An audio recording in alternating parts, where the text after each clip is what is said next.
देवस्य गृहे मुनयो वसन्ति देवानां कवयः पार्थिवासः देवा इदं मे सुमनस्य मानः दिवि देवा वसवो दीर्घमायुः अग्निर्विव शुचिर्भव आदित्य इव तेजस्वान् भव विष्णुरिव श्रीमान् भव ब्रह्मेवायुष्मान् भव धनकनक समृद्धिः धान्यमैश्वर्यवृद्धिः युवतिजन समृद्धिः पुत्रपौत्राभिवृद्धिः परिजन पशुवृद्धिः कौशलं धर्मवृद्धिः तव भवतु समस्तं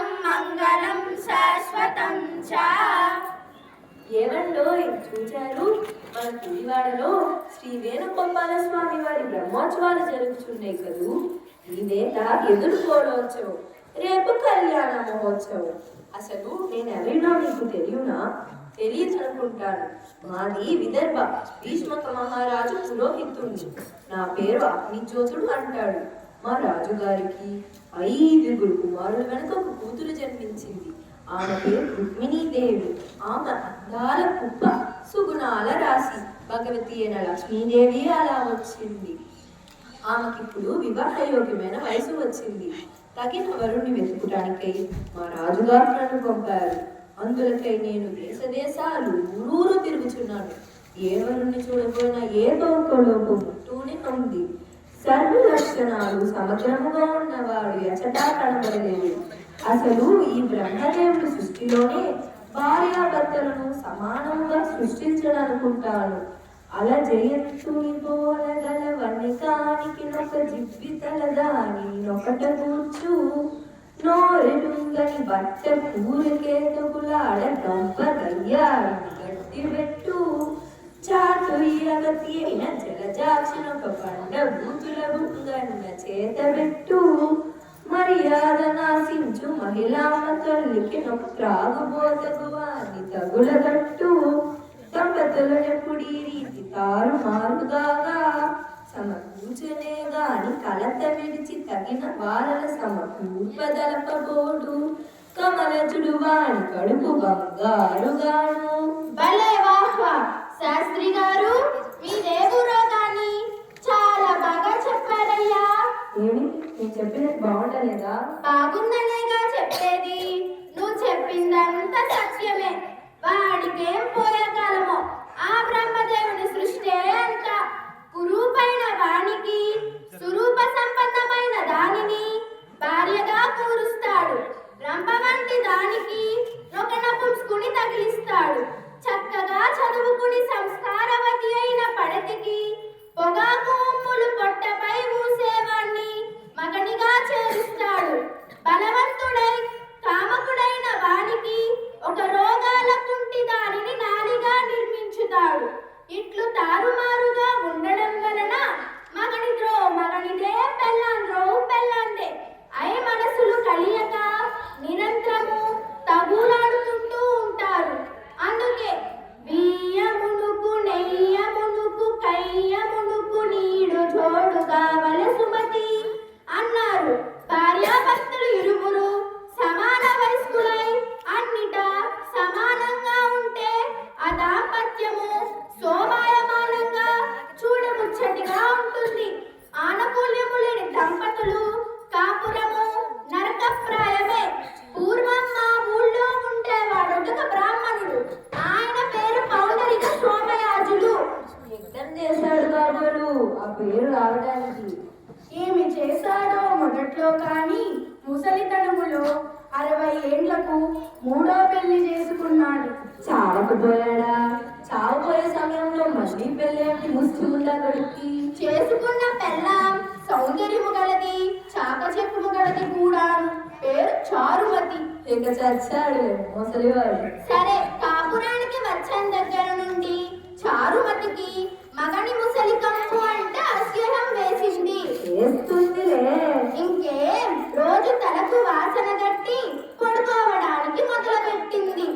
అంటారంట సోమయాజు వారికే వేసిందేం డ్యూటీ. అప్పుడు సోమయాజుడు ఒక రోజు పెళ్ళాం మంచము దగ్గరికి పోయి, ఏమిటే నీ రోగం? ఏదో మందో మాకో వేసుకుని లెగవాలి గాని ఇలా రోజు పడుకుని ఉంటే ఎట్లాగే? రోజు రోగమని పడుకుంటావు, వేలకు సలక్షణంగా తింటావు, ఎంతకాలమని నీకు నేను వంట చేసి పెట్టేటట్లు అని బ్రతిమాలాడు. అప్పుడు చారుమతి ఇలా చెప్పింది, నా రోగము సామాన్యమైనది కాదు, దానికి మందు కాశీలో ఉన్నదని చెప్పారు ఎరిగిన వాళ్ళు. నీవు వెళ్ళి ఆ మందు తెస్తే లేస్తా, లేకపోతే చావడమే అన్నది. కాశీకి అనగానే భయపడ్డాడు సోమయాజుడు. ఓసి నీ దెబ్బగాల, కాశీకి పోతే కాటికే పోయినట్లు, నేను మరలా తిరిగి వచ్చే నాటిగా అన్నాడు. ఇంకెక్కడ దొరకనదా ముందు? దొరకడానికి ముందైతేనేగా, కాశీకి వెళ్తే అంతటితో చస్తాడు, వదిలిపోతుంది పాచిపీనుగా అని దాని అభిప్రాయం.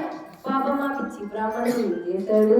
చేసేదేముంది, ఓసి నీ అమ్మ కడుపు కాలా, నేను ఈ వయసులో కాశీకి పోతే తిరిగి రావటం ఉంటుందా అన్నాడు. తిరిగి రాకుండా ఉండటానికి కాదు ఆ మాట అన్నది. అప్పుడు చారుమతి, నా రోగము పోయే ముందు తేలేని మగడు ఉంటేనే చస్తేనే నాకు అన్నది. ఇక చేసేదేమీ లేక సోమయాజుడు, ఆ మందు పేరేమిటో చెప్పు, అలా అయితే పట్టి రాసుకోని చెప్పింది చారుమతి. అక్కడ నుండి నేను చెబుతానుండవయ్యా అన్నయ్య.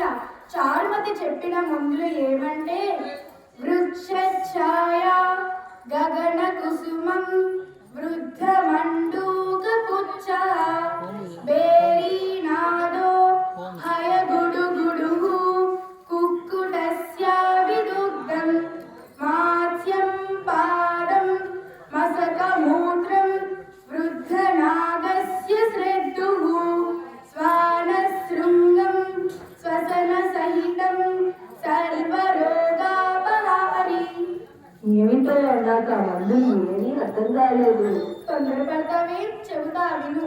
వృక్షఛాయ, చెట్టు నీడ సభాసేరు, గగన కుసుమం, ఆకాశపు పువ్వులు 6, వృద్ధ మండూక పుచ్చ, ముదురు కప్ప తోక మోరెడు, బేరీ నాద, మధ్యల నోక మణుపు, హయ గుడు గుడుగు, గుర్రము సకిలింత గుప్పెడు, కుక్కుటస్యాభిదుగ్ధం, కోడి పాలు కుండెడు, మాత్స్యం పాదం, చేపకాలు 1, మసక మూత్రం, దోమల మూత్రము దోసెడు, వృద్ధ నాగస్య శ్రేద్ధుః, ముస్లి ఏనుగు అపాన వాయువు అరవీసెడు, శ్వాన శృంగం, కుక్క కొమ్మ పెట్టెడు, శ్వసన సహితం, మంచి గాలి మానడు, సర్వరోగాపహారి, సర్వరోగాలకి ఇది మందు. ఇవి మందులు ఇప్పుడు తెలిసినదా?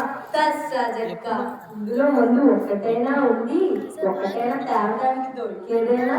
పాపమా పిచ్చి బ్రాహ్మణుడు ఈ పట్టి తీసుకొని మూటాముళ్ళే కట్టుకొని కాశీకి పోతున్నాడు. అప్పుడు ఈ బోటివాడు ఒక శాస్త్రి గారు కాశీ నుండి కావడి వేసుకొని వస్తున్నాడు. సోమయాజుడు శాస్త్రి త్రోవలో ఒక చెట్టు క్రింద కూర్చొని మాట్లాడారు. సోమయాజుడు తన సంగతంతా చెప్పి మరి మందులు కాశీలో దొరుకుతాయా అని పట్టి చూపాడు. శాస్త్రి పకపకా నవ్వాడు. ఏమిటయ్యా బాబు నవ్వుతావన్నాడు సోమయాజుడు. నీ పెళ్ళామేనటయ్యా ఈ మందులు చెప్పింది అన్నాడు శాస్త్రి. అవునన్నాడు సోమయాజుడు. అయితే ఎన్నో పెళ్లి పెళ్ళామయ్యా అన్నాడు శాస్త్రి. 3వ పెళ్లి అన్నాడు సోమయాజుడు. అట్లా చెప్పవేమిటి, మందులు లేవు నీ పొందలేదు, ఇలా అయితే నువ్వు చేస్తావు, మందు తిండి వదిలిపోతుంది. ఇక ఇంటి దగ్గర స్వైర విహారము అడ్డులేక తాను చెయ్యవచ్చునని నిన్ను పంపింది అన్నాడు శాస్త్రి. అడ్డేనంటావా అన్నాడు సోమయాజుడు. కాకపోతే ఇవి మందులేనటయ్యా అని చెట్టు నీడ చూపించి దీనిని ఎలా తెస్తావు, అన్నీ ఇలాంటివే, లేపటానికి సాధ్యపడేవి కావు, నీకు ఇందులో ఏమైనా సందేహం ఉంటే పద నీ ఇంటికి వెళ్దాము, నీ పెళ్ళాం సంగతి తేలుతుంది అని శాస్త్రి సోమయాజులను తన కావడి గుట్టలో కూర్చుండబెట్టుకొని చెప్పిన గుర్తుల వెంట సోమయాజుల ఇంటికి వెళ్ళాడు. వీళ్ళు ఇంటికి వెళ్ళేసరికి ఏం చేస్తున్న సోమయాజులు బెల్లం చేసేదేముంది? సోమయాజులు అవతలికి వెళ్ళిన నాడే లేచింది, తలను దువ్వింది, పువ్వులు పెట్టింది, చీర సింగారించింది, వచ్చేపోయే మగవాళ్ళతో వరసాలాడుతూ రంగు అని తిరుగుతుంది. పెళ్ళాన్ని చూసి ఏమనుకున్నాడో సోమయాజులు బాబు.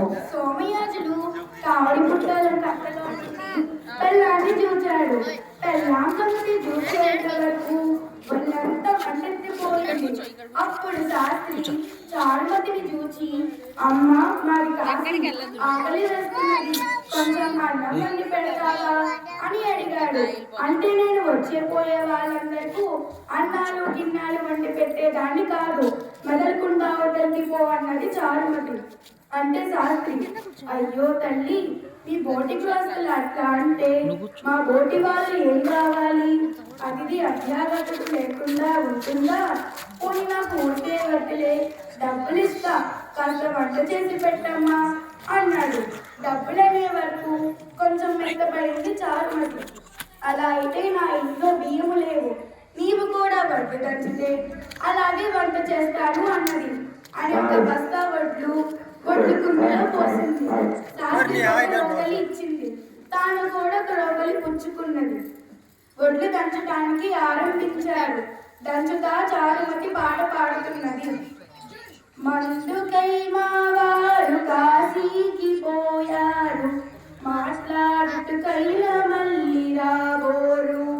మందుకై మావారు కాశీకి పోయారు, మాట్లాడుటకైన మళ్ళీ రాబోరు అంటే శాస్త్రి పాటని అనుకున్నాడు. కాశీకి పోలేదు, గీసీకి పోలేదు, కాంతలోని టక్కు గడుగున వచ్చాడు. కాశీకి పోలేదు, గీసీకి పోలేదు, కాంతలోని టక్కు గడుగున వచ్చాడు అంటే ఇంకెట్లా వస్తాడు, ఎక్కడో చేస్తాడు. కాశీకి పోతేమి, కాట్లోకి పోతేమి, ఇంకెట్లా వస్తాడు, ఎక్కడో చేస్తాడు. కాశీకి పోతేమి, కాట్లోకి పోతేమి అని పాడింది. అప్పుడు శాస్త్రి, బుట్టలో కూర్చున్న బుజ్జి పాపయ్య, బండ తీసుకు దీన్ని బాలవే. బుట్టలో కూర్చున్న బుజ్జి పాపయ్య, బండ తీసుకు దీన్ని బాలవేమయ్య అన్నాడు. అప్పుడు సోమయాజులు బుట్టలో నుండి లేచి బండం తీసుకొని పెళ్ళాన్ని నాలుగు ఉతికాడు. ఊరిపోయింది రోగం. ఇంతే సమానంగా లేని మొగుడు పిల్లల సంగతి ఇలాగే ఉంటుందిలే. ఇంతకీ ఏ ఊరు? మాది ద్వారక, సత్రాజిత్ మహారాజు గారి పురోహితులం. నా పేరు పరినాథుడు, నా తమ్ముడు సుమిత్రుడు ఇతడు. మా రాజుగారికి కూతురు ఉన్నది, ఆమె పేరు సత్యభామ. సౌందర్యానికి రాసి, సుగుణాలకు నెలవు. ఆమె మాటలు తేనియటేటల అబ్బా ఒకటేమిటి, అలాంటి పిల్ల ఈ లోకంలోనే లేదని చెప్పవచ్చు. ఆమెను భగవంతుడైన శ్రీకృష్ణ స్వామి వారికి ఇయ్యాలని మా రాజుగారు మమ్మల్ని మాట్లాడి రమ్మని కోరారు. ఆ స్వామి దగ్గరకు పోవడానికి భయం వేసి వారి పురోహితుడు సుదేవుడితో మాట్లాడదామంటే ఆయనేమో తమ్ముడు పెళ్లికి వెళ్ళాడంట. తొందరగుడిచే మేమే ఆయన్ని కలుసుకోబోతున్నాం. ఇంతకి మీదే ఊరు? మాది విదర్భ. నేను అదే పని మీద బయలుదేరాను. మొన్నొక్క సంబంధం చూశాను కదా, నీ బాగానే ఉన్నాయి కదా, తీరా పెళ్లి కొడుకుని చూడబోతేను బొర్రముక్కు త్వరలు. ఇక తీసి పారేయి. సర్వేశ్వరుడైన శ్రీకృష్ణ స్వామి వారి ఇంటిని ఆయన తగ్గిపోతున్నారేమో అని వస్తున్నాను.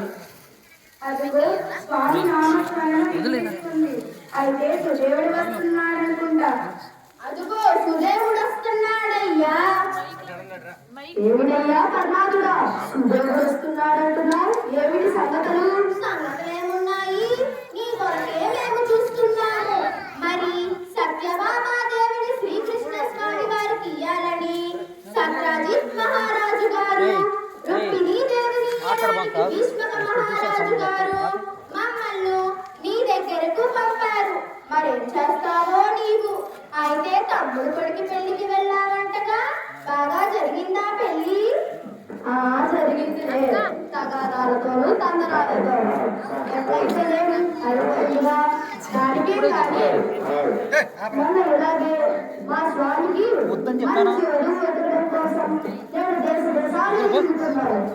ఎక్కడ చూసినా బొమ్ముంటే సొమ్మున్నట్లు, సొమ్ముంటే బొమ్మున్నట్లు. అయితే బొమ్మున్న చోట బొమ్మ తెచ్చుకో, సొమ్మున్న చోట సొమ్ము తెచ్చుకో. ఓరి మీ తెలివి తెల్లారా, అలా ఎక్కడైనా జరుగుతుందా? సరే, ఇలా దేశ దేశాలు తిరుగుతూ నగరముల దేశాలకు వచ్చాడు. అక్కడ నాకు వగ్గి రత్తయ్య గారు అనే పెద్ద ఆయన కనిపించాడు.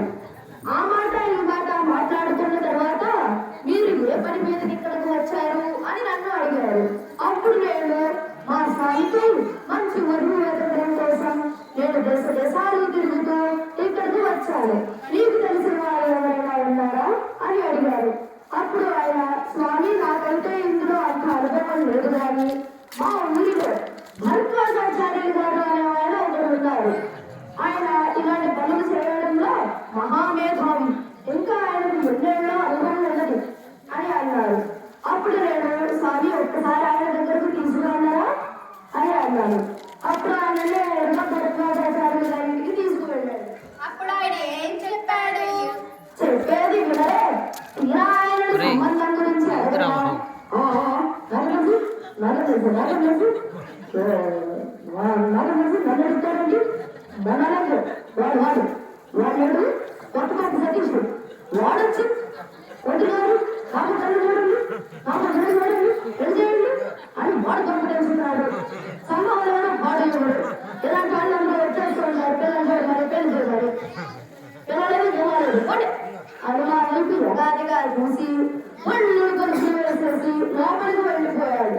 కొంపదీసి మీరు అలా చెయ్యరు కదా. అలా ఎందుకు చేస్తామయ్యా?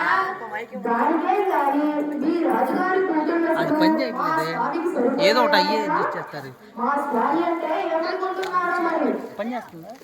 నీల జీవూత సన్నివ శరీరం వాడు, తామర సాధనేత్రముల వాడు, పూర్ణేందు బింబము గోలెడి మోడు, ఉన్నత దీర్ఘ బాహుల వాడు, శ్రీవత్సలాంచలాంచతమ హోరము వాడు, కౌస్తుభమణి పదకంబు వాడు, శ్రీకర పేద కౌశేయ చేలము వాడు, మకర కుండల దీప్తి మలయు వాడు, రాజా తిరుతిరుతవాడనరాని వాడు, వెలసి దిక్కుల నెరయువాడు, వెలసి ఏవేళనందైన తిరుగువాడు, పట్టలేచిన గాలి పడివాడు.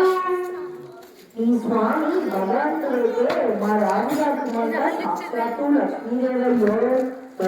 మరి వెంకట ఏంట్రా అటు ఇది దేవి కరుణకై ఎల్లదనులు ప్రాణములనై దిగనాడి పాటుగడుతురట్టి లోకైక జనని మా జవల విపుని కూతుళ్లకు సాటిగలరే కువలయమునా. మీ స్వామి ఎల్లేమైనా లోపాలుండే ఉండవచ్చును కానీ మా రాజుగారి కుమార్తెకు ఎందు మాత్రము దోషమనేది లేనే లేదయ్యా. మా స్వామికి లోపాలు ఉన్నాయి అన్నావే, ఆ లోపాలేందో చెప్పవయ్యా. కాసేపేమో మత్స్యావతారం, కాసేపేమో కూర్మావతారం. అసలు మీ స్వామి ఏ అవతారం అయ్యా? పిచ్చి పాడుగాను. అలా అనుకుంటే మత్స్యావతారము, కూర్మావతారము ధర్మరక్షణ కోసం రాసిన అవతారాలు. కానీ ఆయన ఇప్పుడు జగదీశ్వరుడైన శ్రీ వేణుగోపాల స్వామి అవతారంలో ఉన్నాడు. అయితే సుదేవుడా, ఈ రాజుగారి కూతుళ్ళు నా స్వామికి తెచ్చిపోతారా అన్నావే, కానీ స్వామిని అడుగుతుంటగా పిలిపించి పాడుగాను. నడుకంటే నల్లగా ఉండే కాకినాడ పడుకుంటున్నావా? మన మాదిరిగా కాదు, అది ఇంద్రనీల రక్తభాసము, నిజగన్మోహన నీల కాదు. శ్రావణ పరవదశివతుడి అసలు ఆ సర్వేశ్వరునికి నడిపేమిటి తెలిపేమిటి? అందులోకే ఇలా అంటున్నారు. అంతట పరిపూర్ణుడై నిండి ఉండి జలదిలో శేషాహిసనుండు, నదిల లోకేశ్వరుండను ఖ్యాతి జండియు, వైకుంఠపతి అని వార్తగాంచు, ధవల నీలాది వర్ణ వియుక్తి నందియు, నానీల గణదేవుడనగ వరము, సకల జీవుల యందు సమబుద్ధి మెరగయు, ఫల శిక్ష సాధు రక్షయున నచ్చు, నభముడయు వినోదాశ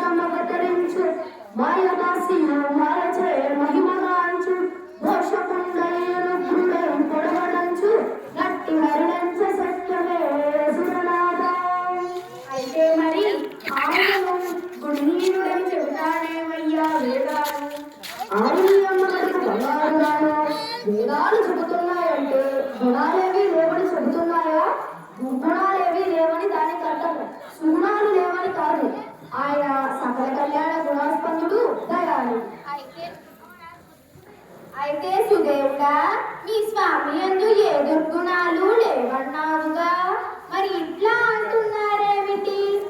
బిరుదుడైయున్న భాస్కర పుత్రుడు నాజిలో నరునిచే జంపింప న్యాయమగునే. గంగా కుమారి శిఖండి యుద్ధమునందు బడవైచుట నీకు పౌరుషంబే. ధర్మజుచేన సత్యము పలుకు పలికించు ద్రోణు జంపించుట దొడ్డతనమే. మారుతి చేసు యోధనులు తొడలు దున్నించుట కడుగుణంబే. ఇట్టి పున్నెండు వన్న నీ గుట్టు కన్నా భావజ విలాస హంసలది విలాస లలిత కృష్ణార్థ సంగమస్థల విహార పరమ కరుణ స్వభావ గోపాల దేవా. అస్సలక్క భలే దుర్గుణాలే చెప్పావయ్యా. సర్వేశ్వరుడికి అసలు ధర్మం ఏమిటి అధర్మం ఏమిటి? వాడు గ్రహించినదే ధర్మం, వాడికి అనుమతి లేనిదే అధర్మం. అంతేగాని ధర్మమని వేరే ఉందా? వాడి స్వరూపమే ధర్మం. నిజమే గాని ఆయనకు కులము గోత్రము లేవండగా, అందుకే ఇలా అంటున్నాడు. తలను భించపురండ ధరయింపవలెగాని మణి కిరీటము వెట్ట మనుజపతివే. కరమున మురళి జతగా బూనవలెగాని సాటాసి క్షత్రియుడవే. గలమున వనమాలికలు వేయవలెగాని హారముల్ వేయ దేశాధిపతివే. తనువు గోక్షీర వాసన గుపవలెగాని చందనం బలద రాజవేతలంప. ఎలలోకములెరిగిన గొల్లవాడ వేదికుల మంత రాజ సంబేమి నీకు. చిత్ర చిత్ర ప్రభావ దాక్షణ్య భావ హత విమత జీవ శ్రీకాకుళాంధ్ర దేవా. ఓరి నీదప్ప గాల భలే మాటన్నావే. కులము గోత్రము లేవంటే సర్వ ప్రపంచాన్ని పాలించే ఆ భగవంతుడికి కులమేమిటి గోత్రమేమిటయ్యా పిచ్చి బ్రాహ్మణుడా? కులగోత్రం ఉండడానికి ఆయన మనలాంటి సామాన్య మనుషుడా? అది దోషం ఎలా అవుతుందయ్యా? అయితే సుదేవుడా మరి ఇలా చెప్తున్నారేనయ్యా. ఆరు నిర్వాకురాలు భూదేవి అయి అఖిల భారకుడన్న వాక్యమిచ్చే. ఇష్ట సంపన్నురాలు ఇందిర భార్య కామితార్థుడన్న ఘనత తెచ్చే. కమల గర్భుడు సృష్టికర్త కుమారుడై బహు కుటుంబికుడన్న ప్రథమ తెచ్చే. కలుష విధ్వంసిని గంగ కుమారి అయి పతిత పావనుడన్న ప్రథమ తెచ్చే. ఆరు బిడ్డలు తెచ్చు ప్రఖ్యాతగాని మొదటి నుండి నీవు దామోదరుడవే. చిత్ర చిత్ర ప్రభావ దాక్షణ్య భావ హత విమత జీవ శ్రీకాకుళాంధ్ర దేవా. ఆ స్వామి సంబంధీకులు ఎవరి చేతనే వారికి ఆ గొప్పతనం వచ్చిందయ్యా, లేకపోతే ఎక్కడిది? మిగిలిన వాళ్ళందరికీ వచ్చిందా మరి? అయితే అన్ని విధాలా సరిపోతాయ్యా మీ స్వామి మహారాజ్ రాజుగారి కూతురికి.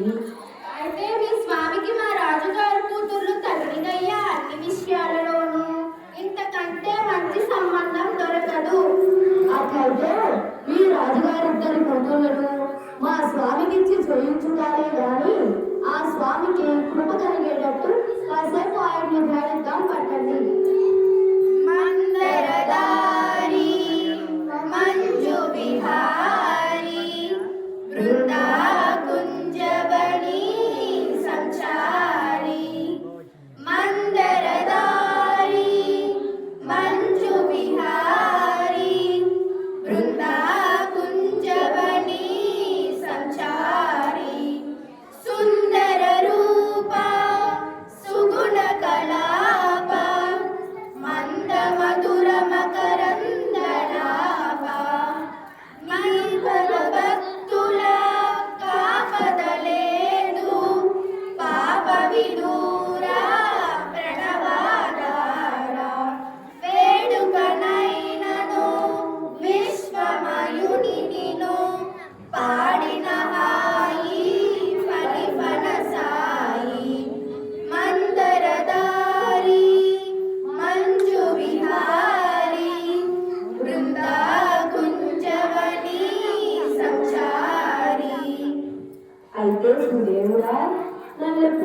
మాధవేయరా ఓ రమ్మ నన్ను మత్స్యావతారుడనరా అని పాట పాడుతూ నాట్యాలు చేస్తున్నారు కదా అని స్వామి మత్స్యావతారంలో కానీ వచ్చి పీట మీద కూర్చోరు కదా.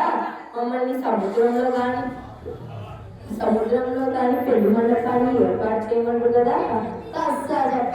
మత్స్యావతారం అంటే దేవరక్షణ కోసం కాల్చిన అవతారం వల్ల, కానీ ఆయన ఇప్పుడు సంపూర్ణ అవతారమైన కృష్ణావతారంలో ఉన్నాడు. కావున ఈ కళ్యాణము ఊడివాడలోనే చేయిద్దాం. శ్రీ రుక్మిణి సత్యభామ దేవులకు జగదీశ్వరుడైన శ్రీ వేణుగోపాల స్వామి వారికి రేపు సాయంకాలం 4 గంటల నుండి కళ్యాణ మహోత్సవం జరుగుతుందన మీరందరూ ఆ ఉత్సవానికి వచ్చి సేవించి ధరింప కోరుచున్నాము. సెలవు. జై శ్రీమన్నారాయణ.